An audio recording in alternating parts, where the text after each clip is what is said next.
ingin kami sampaikan bahwa study tour di dalam kurikulum berarti dalam rangka pembelajaran ada nilainya, ada penugasannya. Kami kira tidak bisa dihapuskan sama sekali. Kenapa? Karena yang pertama misalkan siswa ini punya hak untuk belajar di tempat yang berbeda, tidak hanya di dalam kelas, tidak hanya di lingkungan sekolah, tidak hanya di kota tertentu, karena harus menyesuaikan diri dengan kebutuhannya. Misal siswa SMK kunjungan ke pabrik tertentu misalkan. Nah ini kan juga bagian dari pembelajaran nyata mereka di dunia kerja. Lalu juga untuk sekolah yang ingin melakukan kunjungan riset sejarah budaya di museum, di situs-situs purbakala gitu, ataupun sekolah-sekolah yang ingin siswanya mengetahui keadaan asli antropologis, sosiologis dari sebuah masyarakat pedalaman tertentu. Nah berarti kan tidak bisa dijalankan di sekolah, harus daerah tertentu. Nah bagaimana mekanismenya? Ini yang ideal memang beberapa sekolah yang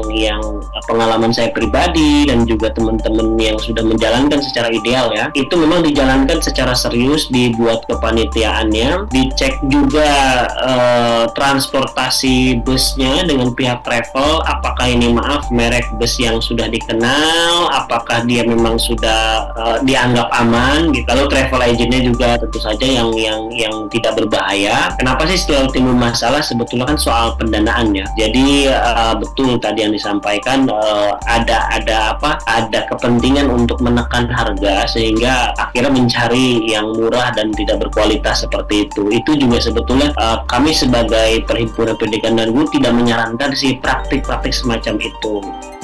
Bis pariwisata itu layak jalan atau tidak, memang dari fisik kendaraan itu bukti lulus uji itu salah satunya tempel di kaca depan bis pariwisata, Pak. Untuk bukti lulus uji dari kami itu ada 3 ya. Yang pertama itu bukti lulus uji elektronik, itu bentuknya seperti KTP, itu yang sebetulnya harus dibawa terus oleh pengemudi. Biasanya itu memang dijadikan satu dengan STNK. Yang kedua itu sertifikat bukti lulus uji, itu juga di situ berisi nomor kendaraan, foto kendaraan yang diuji, apakah benar ini kendaraan yang diuji ini dengan yang diujikan ini secara administratif benar atau tidak, itu di situ ada fotonya. Terus yang ketiga, stiker bukti lulus uji itu ditempel di kaca depan sebelah kiri, itu bisa dicek di situ, sudah kelihatan juga masa berlaku lulus ujinya. Memang kondisi kendaraan itu kalau terutama rem itu kan diujinya itu sebenarnya harus menggunakan alat, Bapak. Jadi dia fungsi remnya itu kalau menggunakan alat itu kan nanti kelihatan berapa persen, kan ada standar dia lulus uji itu dia melebihi 50% atau 60% dari fungsi remnya. Harapannya kalau dia lulus uji selama 6 bulan ini, pada waktu diuji di kami kan menggunakan alat itu, dia juga